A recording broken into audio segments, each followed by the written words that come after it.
초기 기독교 미술, 그래서 이 초대교회의 미술을 다루려고 하는데, 사실 엄밀히 말하면은 로마 제국에서 초대교회가 굉장히 억압과 탄압을 받던 그 2세기 말경, 그러니까 한 100년 되죠. 예, 그때부터 시작돼서 서로마 제국이 게르만족에 멸망하기까지 476년까지 그 기간을 초기 기독교 미술이라고 합니다. 요거 들어가기 전에 이제 이 작업이 끝났으니까 그러면 잠깐 그 영상을 하나 잠깐 보겠습니다. 아주 짧은 영상인데, 예, 준비되셨나요? 우리 범규씨께서 네. 오늘 목사님은 네. 아주 멀리서 독일에서 왔습니다. 구체탁! 종교개혁 500주년이 되는 해인데 500주년의 의미를 독일 개신교회에서 10년 동안 탐구해 왔습니다. 그런데 이제 제가 오늘 여러분들에게 소개하고자 하는 것은 연관 주제인 종교개혁 그림과 성경 작품을 통해서 우리가 전달하고 더 깊이 은혜를 사모하는 그런 시간입니다. 예, 원래 이제 제가 정말 관심 갖는 분야는 그 종교개혁과 르네상스 그 시대, 그리고 주로 이제 르네상스 미술 한국에 굉장히 많이 소개됐고 많은 분들이 아끼는 부분인데, 그 중에서도 이제 이게 어떻게 그 당시 종교개혁이라든지 가톨릭교회의 반종교개혁들이 예술 작품에 어떻게 나타나는지, 요거가 이제 주로 제가 많이 소개하는 내용이고요. 그래서 몇 년 전에 한국의 그 방금 보신 영상에 나오는 것처럼 그 C채널 TV, 예, 거기서 제가 강의한 게 한 11번, 예, 녹화할 때는 한 15번 정도 했는데 실제로 그게 방송에 나갈 때는 11번으로 편집돼서 나가서 혹시라도 오늘 요 내용을 여러분들이 접하신 후에 좀 미진하다거나 또는 좀 더 이쪽 분야에 좀 관심을 갖고 싶다 그러신 분들이 있으면은, 예, 뭐 유튜브나 뭐 이런 데 보면은 이제 그 제가 올린 게 아니고 C채널 TV에서 올려놓은 그런 영상이 있으니까 참고를 하시면 될 것 같고요. 거기에서도 초기 기독교 미술을 잠깐 다루었고, 오늘은 이제 그걸 좀 더 심화한 내용을, 예, 우리 목사님이 사실은 교회사 박사님이세요.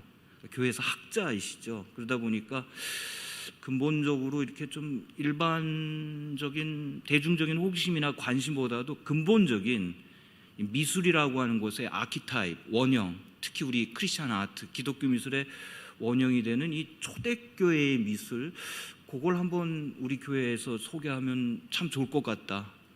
교회 성도님들에게 도움이 될 것 같다. 그래서 이제 이 내용을 오늘 여러분들과 나눕니다. 그렇지만 나는 좀 더 다른 시대, 뭐 중세 시대, 뭐 로마네스크, 고딕, 르네상스, 또 그 이후에 바로크, 뭐 이런 미술에 관심이 있다 하는 분들은 아까 제가 소개해드린 그 C채널 TV에서 방송한 유튜브를 보시고, 또 제가 국민일보에도 한동안 연재한 게 있거든요. 그러니까 그런 것도 참조하시면 좋을 것 같습니다. 그 초기 기독교 미술을 영어로는 Early Christian Art라고 합니다. 근데 기독교 미술 전체를 크리스찬 아트라고 하거든요. 제가 몇 년 전에 아프리카에 있는 각국에 있는 그 교회 음악 지도자들이 모여서 세미나를 하는데 가서 신학교 사역을 한 적이 있어요. 그런데 미국에서 오신 이제 음악 지도자들이니까 정말 그분은 이제 음악을 강의하시고 뭐 피아노 교습이라든지 그런 걸 하는데, 이제 저는 가서 미술 강의를 했어요. 근데 제가 크리스찬 아트라는 말을 쓰니까, 아니 미술만 아니고 음악도 있고 문학도 있는데 그렇게 크리스찬 아트라는 말을 써도 되냐 그러는데, 이게 원래 정식 용어예요. 그러니까 기독교 미술을 크리스찬 아트라고 부릅니다. 근데 거기에 지금 얼리라는 말이 붙었잖아요. 여러 가지 의미가 있죠. 초대교회니까 얼리라는 말이 붙었는데, 사실은 초대교회의 미술이 2000년 우리 교회 역사에 있어서의 모든 크리스찬 아트의 성격을 규정짓습니다. 그래서 아주 이름을 잘 정한 거죠. 얼리 크리스찬 아트. 단순히 초기뿐만이 아니라 그것이 결과적으로는 크리스찬 아트 전체를 내용과 형식을 규정짓죠. 중세 미술은 크리스찬 아트가 좀 더 세련되게 표현된 거고요. 뭐 로마네스크나 고딕, 그 이후에 르네상스나 바로크 미술 역시도 내내 초기 기독교 미술이 하고자 했던 어떻게 하면 말씀을 이해하는 메시지를 좀 더 전달할까, 거기에서 더 발달돼 나간 겁니다. 많은 분들이 르네상스를 그 인본주의, 종교개혁은 신본주의, 그래서 르네상스 굉장히 인간 중심이라고 많이 소개를 하지만 그렇지 않습니다. 르네상스의 그 최초의 조각 작품 다비드상이었고요. 최초의 그 르네상스 원근법을 개발한 브루넬스키에서 제작되어진 피렌체에 있는 건축물 역시도 교회, 피렌체 두오모의 돔이었고요. 예, 그림 역시도 마사초가 원근법을 최초로 적용해서 그린 그림 역시가 예수님이 십자가에 달려서 돌아가신 그런 그 우리를 십자가 대속의 은총으로 구속하신 그 작품이거든요. 왜 르네상스 최초의 작품이 다 이렇게 교회 건축, 다윗의 조각상, 예수님이 십자가에 달린 걸 표현했겠어요? 결국 르네상스와 바로크도 조금 차이는 있지만 결과적으로 이 기독교적인 메시지를 어떻게 잘 전달할 거냐. 근데 이제 단지 사람들의 문화적인 취향이 옛날에는 제가 오늘 소개해드리는 초대교회 미술에 기반을 둔 중세 미술 방식으로 뭐 비잔틴 성화라든지 로마네스크나 고딕과 같은 조금 우리에게 낯설은 그런 방식으로 전달했다라면은 르네상스와 바로크는 그게 아니라 그 시대 16세기, 17세기 때 그때 사람들의 문화적인 감각에 맞게 미술 기법이라든지 양식상의 변화가 있었을 뿐 성경의 메시지를 전달하고자 한다라고 하는 기독교 미술의 정신과 목적은 변함이 없습니다. 그러니까 그런 모든 것들을 규정지은 어떤 원형, 아키타입과도 같은 것이 초기 기독교 미술이죠. 이거 비춰주세요, PPT. 네, 초기 기독교 미술이 시작된 곳은 여러분들이 보시는 우리가 카타콤베라고 하는, 보통 우리가 카타콤 그렇게 많이 부르는데 이태리 마을 원어가 카타콤베, 그래서 제가 카타콤베라고 하는 표현을 썼고요. 지금 보시는 이런 그 지하 무덤에서 우리 기독교 미술이 시작됐습니다. 일단은 카타콤베 세 가지 형식이 있는데, 하나는 카타콤베라고 하는 것이 이렇게 계속해서 복도 주변에다가 이렇게 벽을 파서 거기에다가 순교자들의 시신을 묻은 무덤을 말하는데, 이게 복도 형식으로 돼 있잖아요. 왜 그러냐면 이게 사실은 원래 그 광산에서 그 광물을 채굴하던 그런 그 광산의 그 폐광이었어요. 근데 이 폐광이 경제적인 목적으로 더 이상 광산을 사용을 못하니까 이제 여기에 무덤을 쓰기 시작한 건데, 이제 초대교회 성도들이 아무래도 박해를 받고 그러니까 남들이 외면하는 노마시 외곽에 있는 광산의 그 폐광이 된 광산 복도에 무덤을 썼습니다. 그래서 이렇게 네모난 사각형 형태로 되어 있는 것을 노쿨루스라고 하고요. 그 다음에 지금 앞에 보이시는 이렇게 반원형 아치 형태로 되어 있는 것을 아르크솔리움 그렇게 부릅니다. 그 다음에 이제 조금 좀 신분이 높고 이런 분들은 지금 저에게는 오른쪽인데, 예, 여러분들에게 왼쪽에 있죠. 왼쪽에 보이시는 이런 방과 같은 형태의 쿠비쿨룸, 이런 세 가지 형태의 카타콤베 초대교회 성도들이 묻혔고요. 금방 말씀드린 것처럼 그 초기에 순교자들이 거기 많이 묻혔습니다. 그래서 순교자들이 묻히다 보니까 순교를 안 당했다 하더라도 나도 순교자 곁에 묻히고 싶다, 일반 성도들이. 그렇게 해서 이제 순교자들을 중심으로 해서 거기 일반 성도들의 묘역이 조성되면서 나중에는 이게 완전히 기독교인들의 묘지가 된 거죠. 근데 도대체 왜 이렇게 로마 제국이 기독교를 억압하고 탄압했는가? 사실 로마 제국은 다인종, 다문화, 다종교 사회였습니다. 이태리 반도에서 시작됐지만 이게 그 서유럽 그리고 아프리카 북부, 오늘날의 터키 지역, 소아시아 지역 전 지역에, 지중해 연변에 있는 전 지역을 먼저 정복하고 알프스 이북에 넘어가서 이제 켈트족, 게르만족, 영국의 브리튼족, 그렇게 또 스페인 반도, 이베리아 반도까지 그렇게 전 유럽 지역을 정복을 하다 보니까 그 많은 지역에 정복한 민족들의 언어, 종교, 문화 그런 거를 다 인정하는 굉장히 관용 정책을 폈습니다. 그래서 그 민족이 갖고 있는 종교를 대개가 인정했어요. 단 조건이 있습니다. 로마 제국이 했던 황제 숭배, 카이저 쿨트를 인정할 때, 그러니까 황제 숭배를 인정하면서 너희들이 이제까지 가져왔던 종교를 믿는 것은 로마 제국이 절대 탄압을 안 했습니다. 여기에 유일하게 예외가 됐던 민족이 바로 유대인들, 기독교인들이었습니다. 유대인들은 유일신 신앙, 또 우리 기독교인들은 삼위일체 신앙, 오직 하나님을 믿는 신앙을 절대 양보할 수 없었지 않습니까? 그래서 그렇게 로마 제국에서 기독교인들은 네로 황제에 의해 엄혹한 박해를 받았던 거죠. 그래서 1세기에서부터 시작돼서 313년 콘스탄티누스 대제에 의해서 기독교가 공인될 때까지 근 300년에 가까운 세월을 오랜 기간 박해를 받습니다. 유일신 신앙을 고백했기 때문에 그게 박해의 이유도 됐지만 결과적으로는 끝까지 유일신 신앙을 지킨 게 기독교가 최종적으로 승리를 거두고 로마 제국에서 기독교가 신앙의 공인을 받고 나중에는 로마 제국의 395년에 국교까지 되는 승리를 거두게 됩니다. 그러니까 유일신 신앙으로 인해서 박해를 받았지만 유일신 신앙으로 인해서 결국 저들이 믿음으로 세상을 정복하게까지 됩니다. 그래서 우리 기독교 미술이 말씀드린 것처럼 그 박해기에 출현했기 때문에 바로 지금 보시는 이런 무덤 속에서 무덤의 벽면에 그려진, 여러분 생각해 보세요. 기독교가 막 억압을 받고 불타 죽고 사자굴에 던져지고 십자가에 매달리는데 어떻게 벽면에 그려서 오늘날 우리가 생각하는 아트의 형식으로 벽에 그려질 수 있겠습니까? 그렇기 때문에 지금 보시는 것처럼 순교자들의 무덤 벽면을 장식하는 장례 미술의 형태로 기독교 미술이 시작된 것입니다. 최초의 기독교 미술은 처음부터 그림은 아니었고요, 이미지 사인이라고 하는 이미지 기호로 시작됐습니다. 여러분 여기 보시면 잘 아시는 물고기가 있고요, 이게 그 카타콤베 디 도미틸라 카타콤베에서 나온 벽면을 사진으로 찍은 겁니다. 여기 물고기가 있고 여기 십자가가 있지 않습니까? 그리고 또 닷, 이것도 요즘은 사용하지 않지만 옛날에 굉장히 많이 요 초대교회에 있었던 카타콤베의 그 순교 신앙을 가진 이들이 많이 애호했던, 오늘날 우리에게 알려진 거는, 전해져 온 거는 이 물고기, 그렇죠? 그래서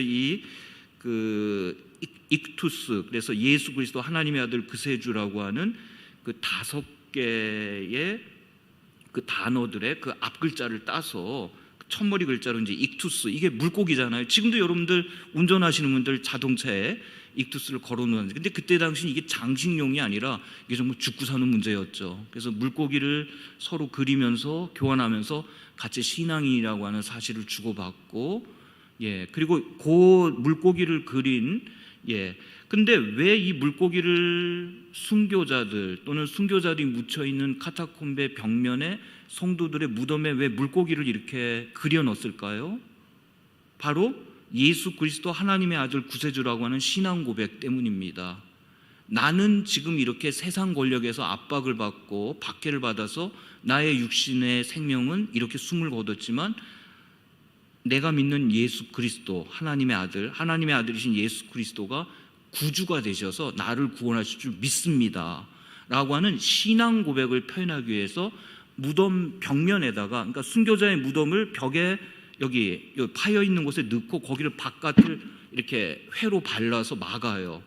그렇게 한 다음에 그 겉에다가는 물고기를 그려 넣는 거죠. 오늘날 우리들이 사용하는 그 물고기가 그런 어마어마한 의미를 가지고 있는 거예요. 그 다음에 여기 보시면 이제 이렇게 벽면에 이렇게 비둘기도 있지 않습니까?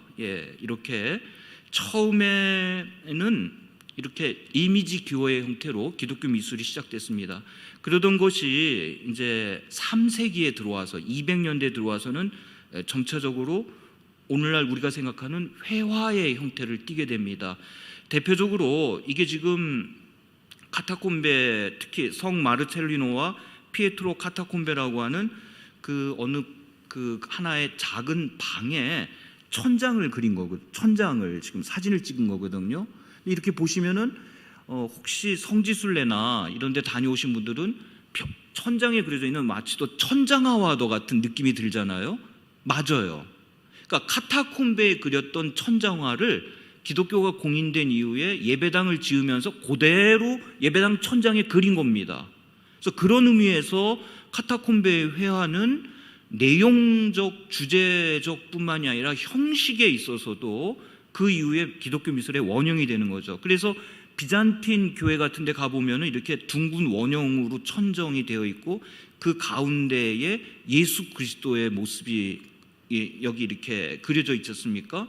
이게 카타콤베에서 기인한 거죠. 지금 여기서도 정 가운데에 선한 목자이신 예수 그리스도가 있고요. 선한 목자 주변에 요나 이야기가 그려져 있습니다. 4개의 장면으로. 요나가 오늘날에는 이제 우리가 부활의 이미지와 형상을 요나 이야기로 많이 비유를 안 하는데 카타콤베 당시에 초대교회 성도들은 요나 이야기를 부활과 굉장히 연결을 시켰어요. 왜냐하면 요나도 사흘간 고래 뱃속에 있다가 그 어둠 속에서 빛으로 나오지 않습니까? 세상으로. 그것처럼 장사한 지 사흘 만에 다시 부활하신 예수 그리스도의 부활을 표현할 때 나사로 이야기와 함께 요나 이야기도 굉장히 많이 초대교회에서는 사용됐다. 옛날 얘기입니다. 그 이후에는 이제 요나 이야기는 더 이상 기독교 미술에 등장하지 않는데 카타콤베는 굉장히 많이 등장합니다. 심지어 제가 소개해드리겠습니다만 요나 이야기를 담은 석관도 제작이 됩니다. 사람을 묻을 때 관을 제작을 하는데 관 겉에다가 요나 이야기를 조각으로 새겨놓고 장사를 지내는 거죠. 뭘 뜻하죠? 요나가 굉장히 허물 많고 문제가 많았잖아요. 그렇지만 저가 고래 뱃속에서 기도할 때 결국 하나님께서 사흘 후에 그 뱃속에서부터 꺼내서 다시 광명한 세상으로 토해내게 한 것처럼 나도 지금 이렇게 관에 묻혀서 어둠 속에 지하에 묻히지만 언젠가 장차 마지막 때가 되면은 예수님 다시 오실 때 나로 하여금 다시 그렇게 부활하게 하소서, 그런 소망을 담기 위해서 관에다가 요나의 이야기를 새겨 넣었던 거죠. 그래서 오늘 아까 우리 담임 목사님과 여러분들이 성경을 합독하실 때 제가 성경 본문을 바로 예수님 승천하신 사도행전에 나오는 부활 후 40일 세상에 계시다가 승천하실 때 너희가 본 그대로 다시 오리라, 그 본문을 오늘 봉독했던 겁니다.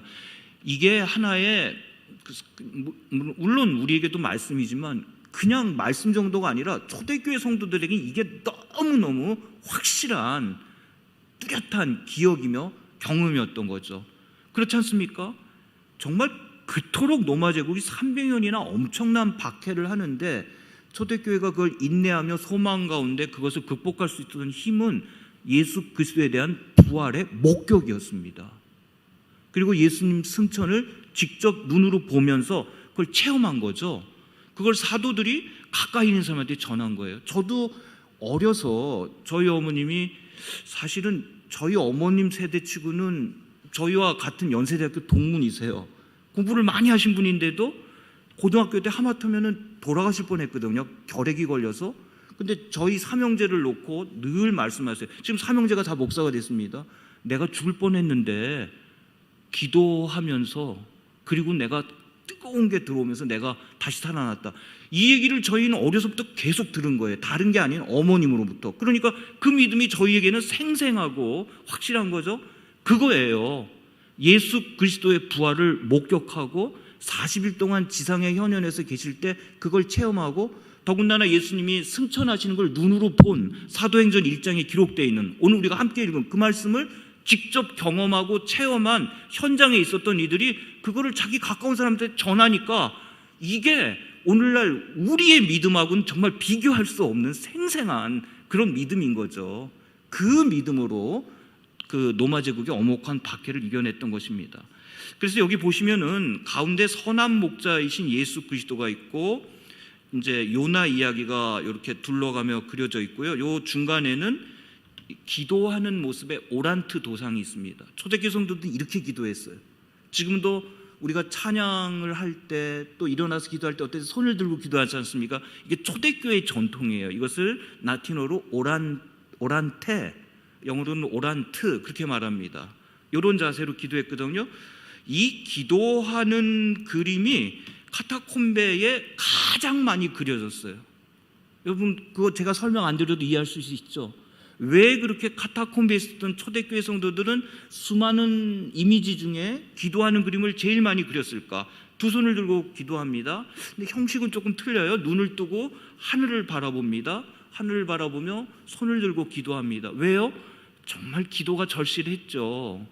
그런데 사실은 지금 이 그림에서는 표현되고 있지 않지만 눈을 뜨고 어디를 보냐면은 여기 있는 사람들도 다 눈을 뜨고 하늘을 바라보는데 하늘에 선한 목자로 표현된 예수 그리스도가 계세요. 그러니까 예수 그리스도를 향해서 기도하는 거예요. 이 그림이 카타콤베에서 제일 많이 그려졌다. 조금 좀 시대를 건너뛰긴 합니다만 그 11세기 지금 온 세계가 우크라이나 전쟁으로 다들 염려하고 있는데 우크라이나의 수도 키이우에 가면은 옛날 키예프라고 우리가 발음했잖아요.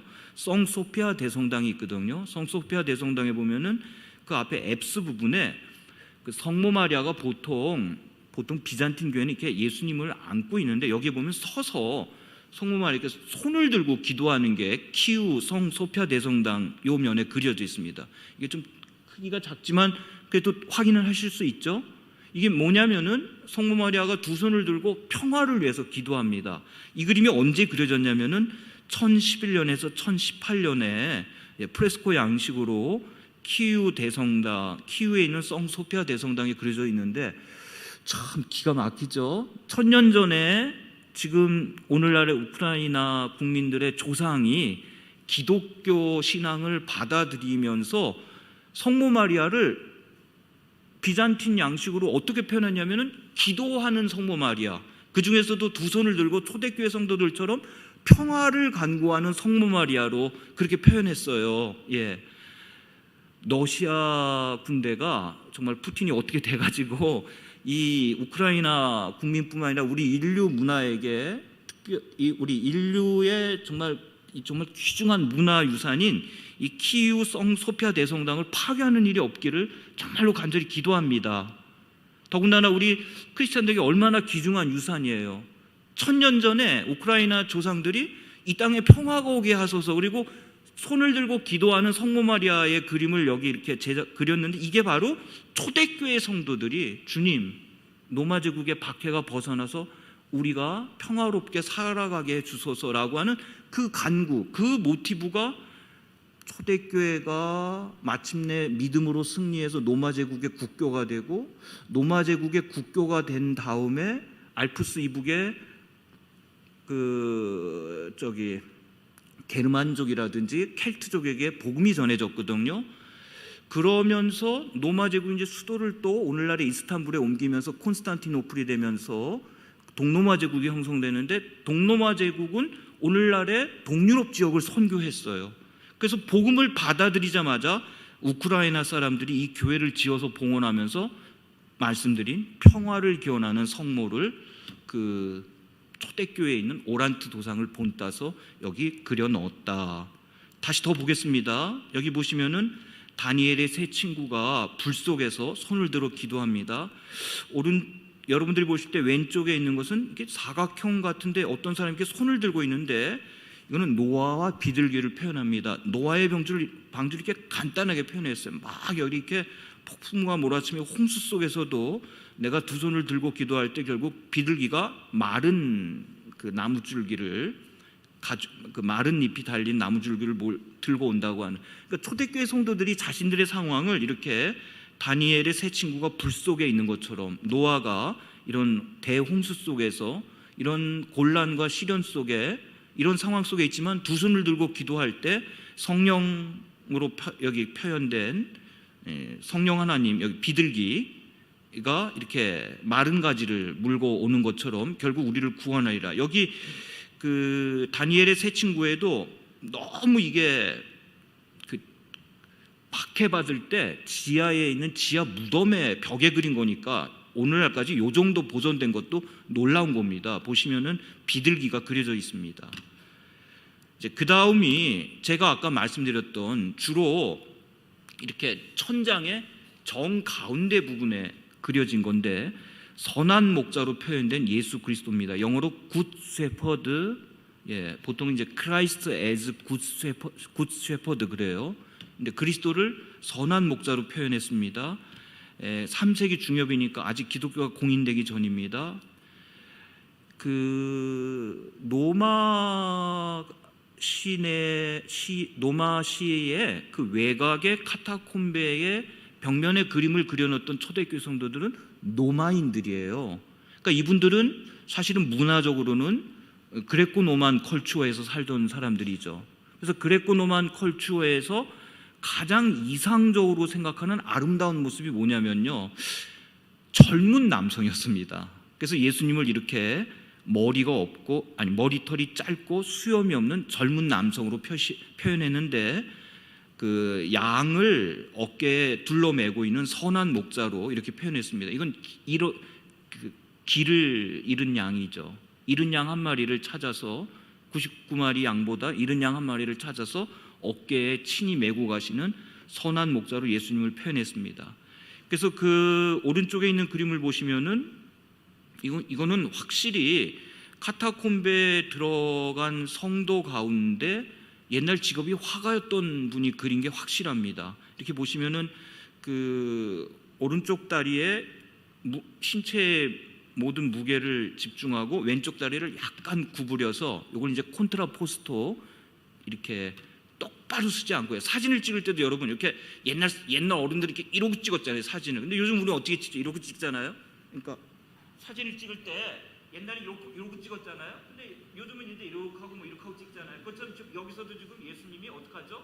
이쪽 왼쪽으로는 몸무게를 지탱하고, 오른쪽 부분 약간 구부린, 이걸 콘트라포스토라고 하는데, 이게 이제 그리스 로마 미술에서 굉장히 전형적인 조각이나 회화에 많이 나타난 건데, 그래서 예수님을 지금 그렇게 표현하고 있습니다. 그러니까 그리스 로마 문화권에서 살던 로마인들이었기 때문에 기독교 신앙을 받아들였을 때 그 문화의 기초에서 예수님을 표현한 거죠.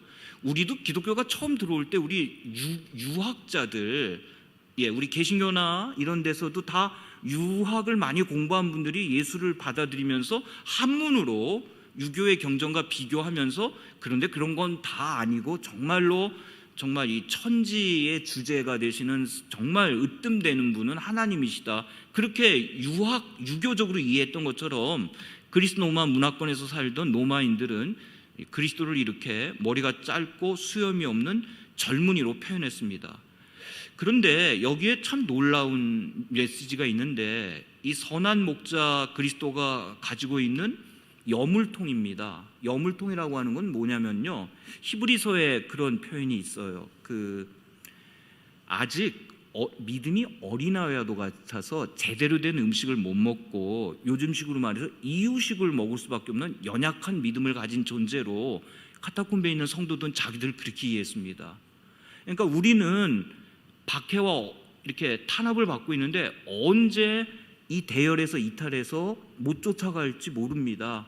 그러니 나를 외면하지 마시고 선한 목자 되신 그리스도시여, 이렇게 대열에서 이탈하고자 하는 나를 와서 챙겨주시고 거둬주시고, 그리고 이 믿음이 연약한 나에게 여물통에 있는 이유식과도 같은 이런 액체 성분의 말씀의 꼴을 먹여주세요. 나는 딱딱한 꼴을 먹기에는 나는 너무 믿음이 연약합니다.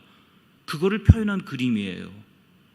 그러니 오늘날 우리가 볼 때는 카타콤베에 들어간 성도들은 대단한 믿음을 가졌는데, 막상 이분들이 자기들을 이해할 때는 우리는 이렇게 어린아이와도 같고 잃은 양과도 같고, 그리고 이렇게 딱딱한 말씀의 꼴을 먹을 수 없는 여물통에 담겨있는 이유식을 먹을 수밖에 없는 그런 존재로 자기들을 생각하면서 그리스도의 긍휼과 자비를 구하는 그 표현을 이런 그림에 담았던 것입니다.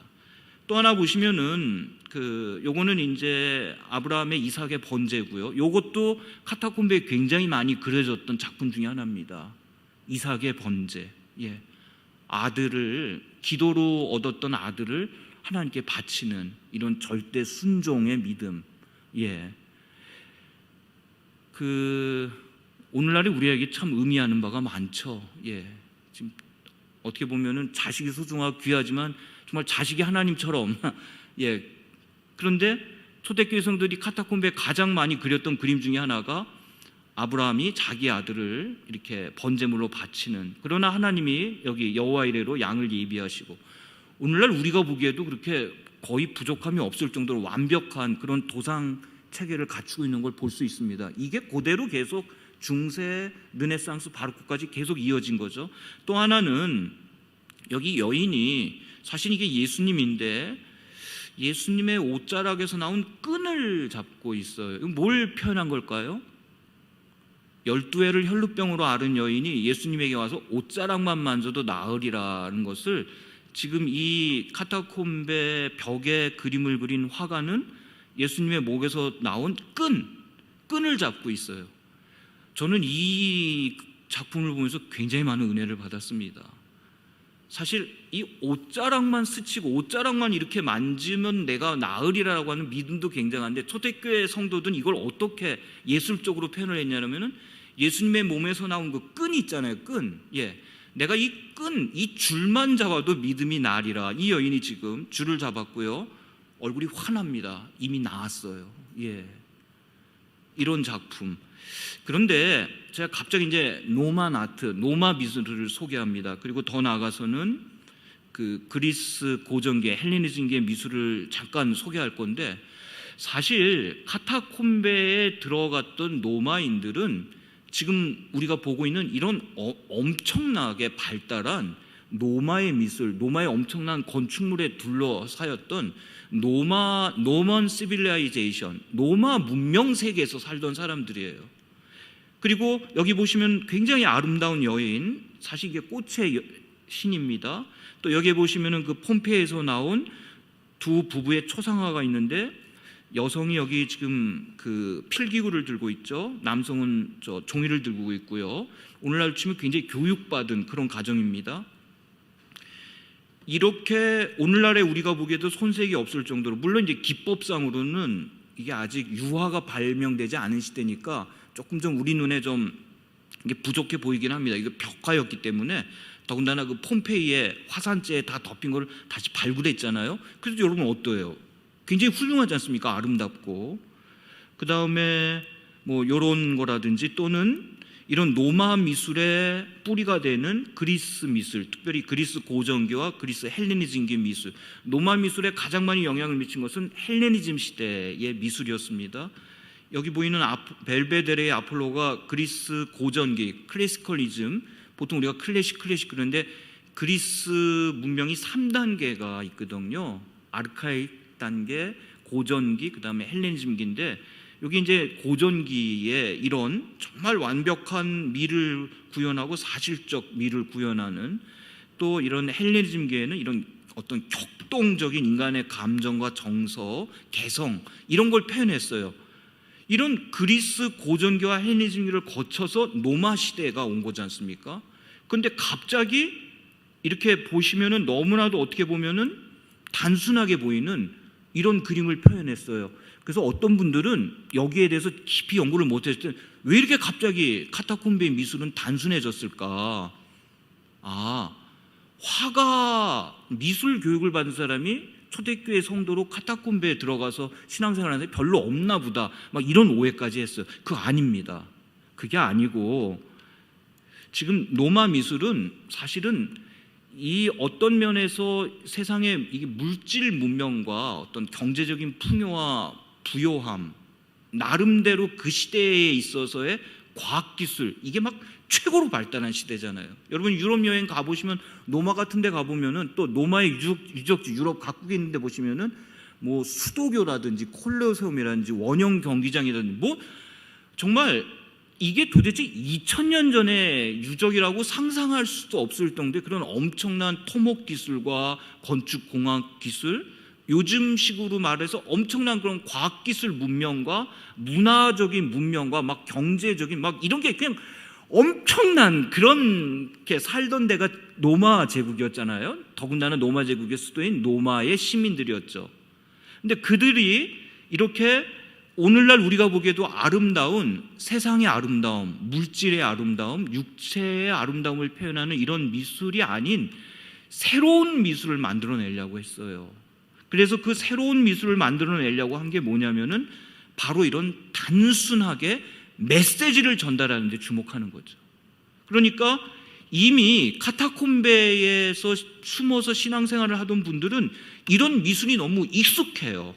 근데 우리는 이게 아니라 이제까지 그리스 로마 문명이 제대로 담아내지 못한, 그리스 문명도 사실은 다신론을 전제로 하는 그리스 신화, 로마도 로마 신화가 있지만 이미 로마 제국 시대 그리스 후기에 가서는 거의 신앙이 세속화가 됩니다.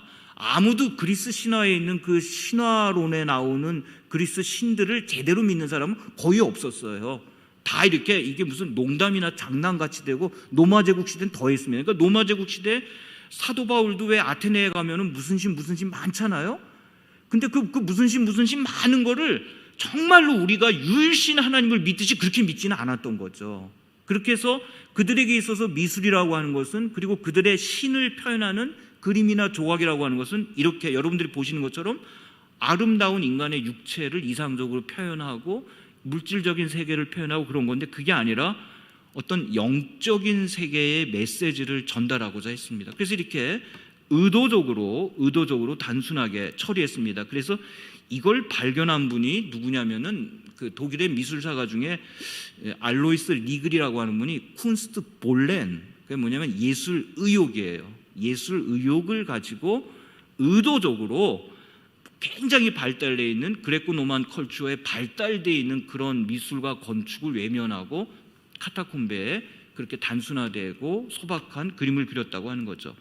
313년에 콘스탄티누스 대제에 의해서, 대제가 로마 제국이 4개로 나뉘어 있을 때 꿈을 꾸는데, 이 표시로 승리하게 되리라 인 호크 시그노 빈체스라는 그 꿈에 십자가가 보여요. 그래서 다음 날 실제로 십자가를 병사들의 방패와 깃발에 새겨놓게 하고 나가서 싸워서 막센티우스와의 전쟁에서 이겨서 결국은 여기 보시는 4개로 분열되어 있던 사두 정치를 종식시키고 로마 제국을 통일시킵니다. 그래서 이게 굉장히 많은 화가들이 이걸 표현했어요. 피에로 델라 프란체스카도 콘스탄티누스 대제의 꿈에서 표현했고, 또 밀비오 다루의 전투에서. 그러면서 이제 313년에 기독교가 공인이 됩니다. 조금 더 나중에 하겠습니다만, 기독교 미술이 처음 출현할 때 가장 고민됐던 것 중에 하나가 예수 그리스도를 어떻게 표현할 거냐예요. 왜냐하면은 예수 그리스도의 초상화를 남긴 사람은 아무도 없습니다. 그렇죠? 근데 분명히 하나님이 도성인신, 말씀이 육신을 입고 육을 입고 이 세상에 오시니까 예수님을 보고 만진 성도는 존재하는데 그걸 그리지는 않았어요. 왜냐하면 히브리인들은 그 이미지로 뭐를 기록하고 남기는 그거에 대해서 굉장히 배격하는 전통이 있었어요. 그러니까 그 도상으로 표현하는 거를 배격하는 전통이 있었습니다.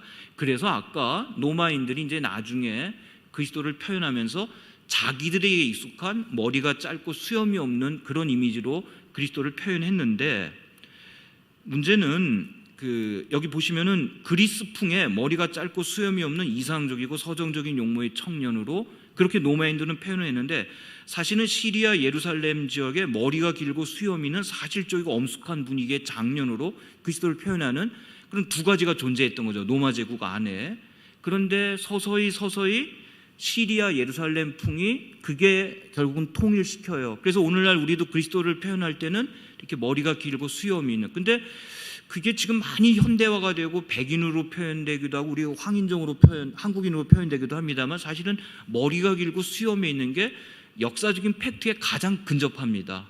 왜냐하면 실제로 그때 당시 예루살렘 이스라엘 사람들이 그랬거든요. 모습이 콘스탄티누스 대제가 기독교를 공인한 이후에 그 어머니에 의해서 예루살렘에 예수님 무덤교회, 성묘교회, 또 베들레헴에 있는 그 예수 탄생교회 이런 것들이 지어지는데, 그때 당시 사람들에게 그 콘스탄티누스 대제가 기독교 공인한 직후에 그리스도를 표현한 묘사한 그런 그림들, 벽화들이 이렇게 오늘날까지 우리들에게 전해져 옵니다. 거기에 보면은 예수님을 그렇게 표현했어요. 그러면서 아까 여러분들이 보셨던 머리가 짧고 수염이 없는 그리스도에서 점점 오늘날 우리가 알고 있는 지금 보시는 이런 그리스도의 이미지로 정착돼 갔고요. 이걸 크리스토 판토크라토라고 하는데, 시내산에 있는 그 수도원에 있는 요 모습, 이게 이제 오늘날 우리가 많이 정말 동서고금을 막론하고 모든 기독교권에서 우리가 예수님을 표현할 때 하는 이 예수 그리스도의 이미지가 요때 6세기에 와서야 비로소 정착되었다. 그 말씀을 드리고요. 요 두라 에우로포스는 오늘날의 그 시리아의 국경 변경 지역에 있는 도시인데 여기도 보면은 시리아 지역임에도 불구하고 예수님을 이렇게 선한 목자로 표현했어요. 그러면 이것이 로마에서도 사실은 머리가 짧고 수염이 없는 그리스도상만 있었던 게 아니라 다른 머리가 긴 시리아풍의 예수 그리스도 이미지가 있었던 것처럼 이 지역에서도 이런 이미지가 있었다고 하는 것을 알 수 있습니다. 그래서 결과적으로는 4세기에서 5세기에서 나타난 이 예수님의 모습, 이것도 카타콤베에 그려진 건데 여기에 드디어 오늘날 우리에게 익숙한 이 그리스도의 이미지, The Image of Christ, 이게 이제 정착해서 이제는 문화권에 따라서 조금 표현이 다르죠. 백인들은 이제 좀 더 예수님을 백인에 가깝게 표현하고, 우리도 이제 예수님을 서양인으로 표현하지만 지금 여기 나오는 예수 그리스도의 이미지 거의 우리가 이렇게 표현하지 않습니까? 머리가 길고 수염이 있고 엄숙하고 근엄한 자상한 표정, 이게 이제 카타콤베 디 꼬모딜라라고 하는 여기에서 이제 비로소 그리스도의 이미지가 최종적으로 형성이 됐습니다. 기독교가 공인된 이후에 그리스도는 영광의 그리스도라고 해서 이렇게 철학자처럼 표현되게 됐어요. 여기 사도들이 철학자로 표현되어 있습니다. 이게 사실은 우리나라에도 처음 기독교가 들어올 때 선비들이 이것을 하나의 사실은 천주교에서는 이걸 심지어는 서학이라고 해서 실학자들이 받아들였지 않습니까? 성리학자들이 성리학이 아닌 새로운 철학으로 받아들인 거예요. 그래서 기독교의 예수 그리스도와 사도를 표현할 때 그리스 로마 시대에는 이건 새로운 철학, 그러나 이거야말로 참된 진리, 베라 필로조피, 참 진리, 그러니까 요것만이 진리인, 그래서 여기 보시면 예수 그리스도와 사도들 이렇게 철학자로 표현을 했는데, 그러나 여기서도 역시 머리가 길고 수염이 있는 그리스도의 이미지로 그렇게 됐고요. 요거는 이제 라벤나라고 하는 도시에 있는 어느 무덤에 있는 벽화인데, 여기 보시면은 머리가 길면서도 또 수염이 없는, 어쨌든 이런 그리스 로마풍의 수염이 없고 머리가 긴 그리스도상과 시리아 예루살렘풍의 수염이 있고 머리가 긴 그리스도상이 계속해서 수백 년간 이렇게 서로 왔다 갔다 영향을 하다가 이제 최종적으로는 이렇게 정착을 한 것입니다.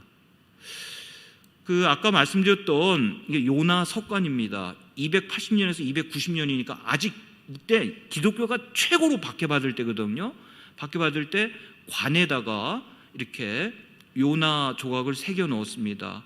그래서 요나가 아마 나 때문에 이런 일이 일어난 것 같다. 나를 던져라 해서 요나를 지금 바다에 집어 던지니까 바다에, 오늘날 우리가 보통 걸 고래 그렇게 표현하는데, 바다에 이 용과 같이 생긴 이런 생물체가 와서 요나를 집어 삼키고 사흘 후에 요나를 또 뱉어내고, 또 요나가 지금 여기 나무 밑 막 더운데 이게 내리쬐을 때 덩쿨나무 밑에서 아주 기분 좋게 휴식을 취하고, 또 이 덩쿨나무가 또 마르고 그러면서 요나가 막 불평하니까 저 니느웨 성에 있는 저 수많은 생명체 너가 소중히 여기는 박농쿨보다 귀하지 않냐, 뭐 그런 장면으로 요나서가 마감되지 않습니까? 어쨌든 그런 요나 이야기. 그래서 초대교회 성도들은 요나의 일대기를 자신이 묻히는 관에다 새겨 넣은 거예요. 그러면서 요나처럼 부활하기를 소망했던 것입니다. 그리고 이것은 359년이니까 이제 기독교가 공인된 이후에 로마의 굉장히 높은 귀족 유니우스 바수스라는 사람의 석관에 새겨진 조각인데, 여기에서 이제 오늘날 우리가 알고 있는 굉장히 이렇게 다듬어진, 세련돼진 그런 여러 도상들을 볼 수 있고요.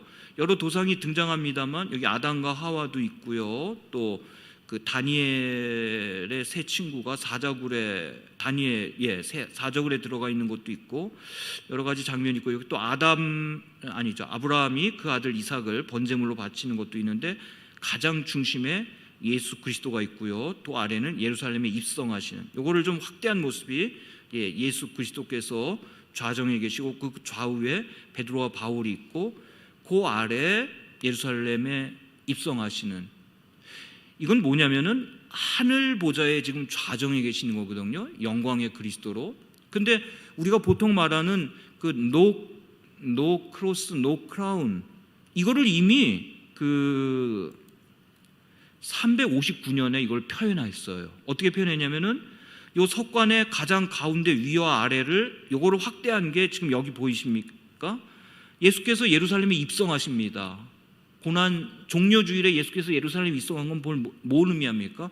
그리스도의 순환이지 않습니까? 그리스도의 순환이 있었기에 부활, 승천, 그래서 지금 하늘 보좌의 좌정에 계신 그리스도, 그 이미지를 벌써 담았던 거죠. 근데 그것을 신앙인이 묻히는 석관에 묻은 것은 내가 이 땅에서 세상에 물들지 아니하고 내가 믿음을 지키는 길이 마치 또 그리스도께서 예루살렘에 있어 입성하시는 것처럼 고난의 길이랄지라도 내가 그렇게 내 믿음의 길을 지키면은 그리스도께서 결국 승천하셔서 하늘에 좌정하시는 것처럼 그렇게 나도 결국 의의 면류관을 받게 되리라. 그런 믿음을 이렇게 그리스도의 이미지로 표현해서 석관에 새겨놓고 자기는 이제 이 안에 묻혀서 장사가 되었던 거죠. 예. 그래서 이렇게 이런 조각 형태가 있고요. 시간이 많이 지났지만 요거는 건너뛰고 요걸 잠깐 보겠습니다. 이건 왜냐하면 이제 두라 에우로포스라고 하는 오늘날의 그 시리아 국경 지역에 있는 도시인데, 요 도시가 그 페르시아와의 전쟁에 패전한 이후에 로마군이 이 도시를 버렸는데 이게 그 사막의 건조 기후에 모래에 의해서 덮였어요. 그래서 나중에 발굴됐습니다. 그래서 이게 완전히 타임캡슐 같은 거죠. 그때 당시에 신앙생활하던 교회가 그 모래더미 속에서 발견된 거예요. 그래서 두라 에우로포스에 있는 우리가 도무스 에클레시에 보통 그러거든요. 가정교회 형태를 볼 수 있었던 겁니다. 그러니까 이런 가정교회는 로마 제국 당시에 로마 제국 전역에 있었던 거죠. 로마 제국의 수도인 로마는 너무 박해가 심하니까 그런 카타콤베에 가서 신앙생활을 했는데, 카타콤베가 로마 제국 전체에 있었던 건 아니잖아요. 다른 데는 로마보단 덜했거든요. 그러면 이런 그 도무스 에클레시에라고 하는 가정교회를 이루어서 신앙생활을 했던 게 남아있질 않죠, 지금은. 그런데 모래더미 속에 묻혔던 두라 에우로포스에는 이 가정교회가 남겨져 있고요.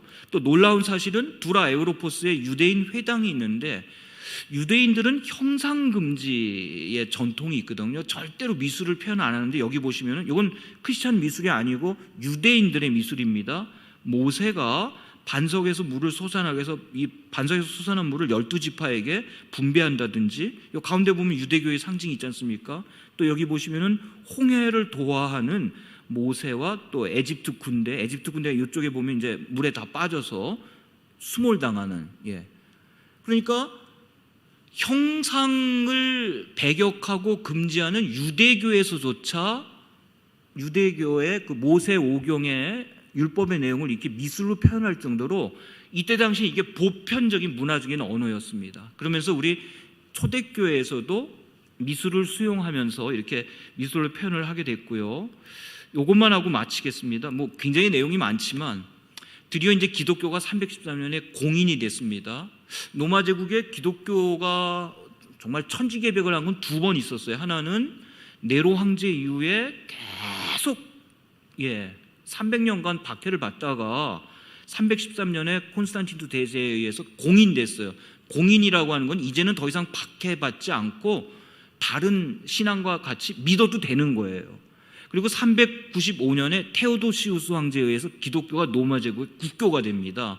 그거는 이제는 기독교만 믿어야 되는 거예요. 로마 제국의 모든 사람은. 이건 놀라운 일입니다. 그렇게 기독교를 억압하고 탄압받던 로마 제국이 기독교를 공인하고 국교화했다고 하는 건 무슨 얘기냐면요, 로마 제국이 가지고 있는 그 엄청난 국력을 가지고 이제는 알프스 이북에 있는 게르만족, 켈트족, 브리만족, 또 히스파니아에 있는 그쪽 족속들에게 복음을 전하는 선교 센터를 이 로마 제국의 교회가 그걸 감당한다고 하는 거죠. 물론 그 이후에 중세 때 타락하고 종교개혁도 있었지만 어쨌든 원뿌리는 로마 제국의 국력, 사실 선교가 물론 기도와 선교사들의 헌신으로 되지만 국력의 서포팅이 있어야 되는데, 오늘날의 유럽이 복음화가 되고 유럽에서 건너가서 신대륙에 가서 미국, 또 미국의 선교사님들이 배를 타고 와서 아펜젤러 언더우드가 태평양 건너서 우리 한반도에 복음을 전해주고, 그 시작이 로마 제국이 그렇게 기독교를 억압하고 압박하다가 공인을 하고 국교화가 되니까 로마 제국이 가지고 있는 국력을 가지고 선교를 한 거죠. 동로마 제국도 그랬어요. 오늘날의 동남아 제국이 지금의 슬라브족, 우크라이나, 러시아, 뭐 동슬라브족, 남슬라브족 이 사람들한테 다 비잔틴 신앙을 전했거든요. 그건 참 잘했어요, 로마 제국이.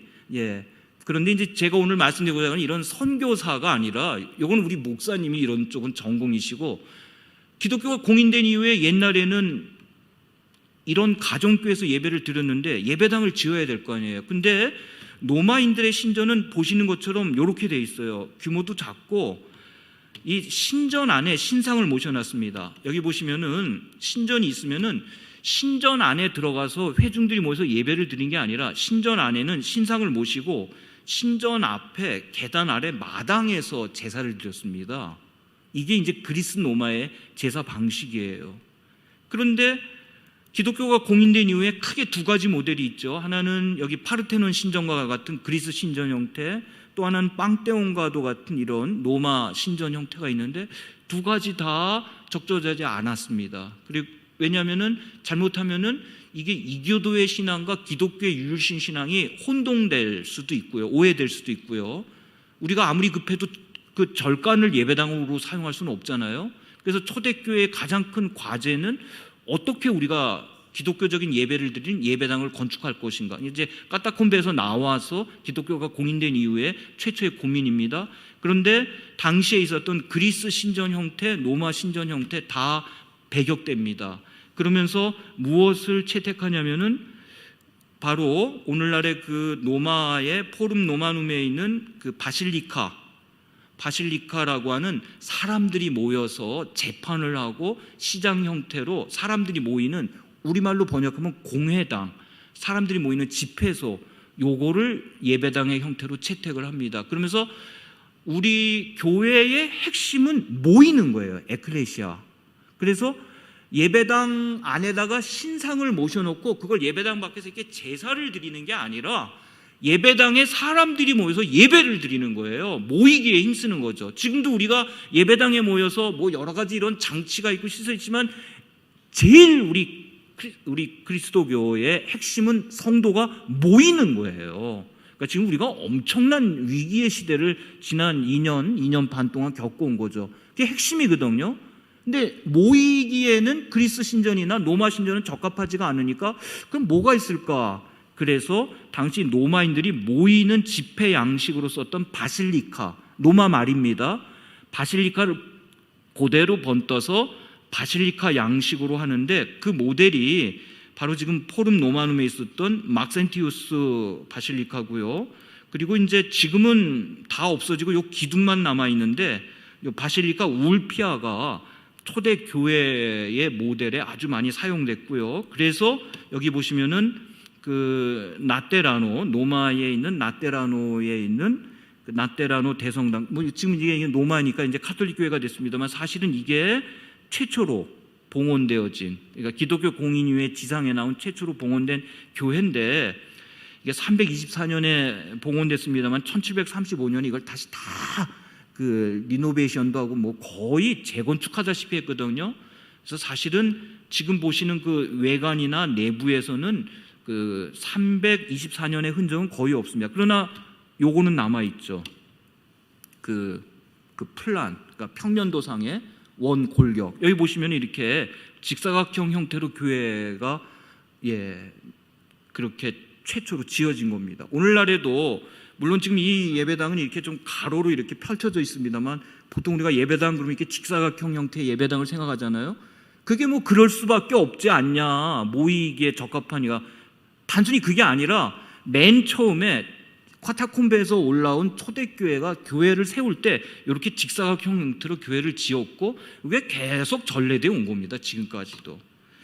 그 다음에 이제 여기 보시면 성 밖에 성 바오로 대성당이라고 해서 바오로가 성 밖에서 참수당하는 순교를 했습니다. 왜냐하면 예수님도 성문 밖에서 달리셨잖아요. 그것처럼 옛날에 순교자들의 그 참수터, 순교터는 다 로마 시내가 아니라 로마 시내 외곽의 성 밖이었거든요. 그래서 성 밖의 성 바오로 대성당인데 대성당 앞에다가 이렇게 개선문을 지었습니다. 그러니까 여기 지금 예배당에 여기다 이렇게 이렇게 개선문을 이렇게 지었다는 얘기예요. 로마 황제가 전쟁에서 승리해서 로마의 행군에 들어올 때 개선문으로 그의 업적을 찬양했는데 이 개선문을 예배당 앞에 지어서 봉헌해요. 이건 무슨 뜻이죠?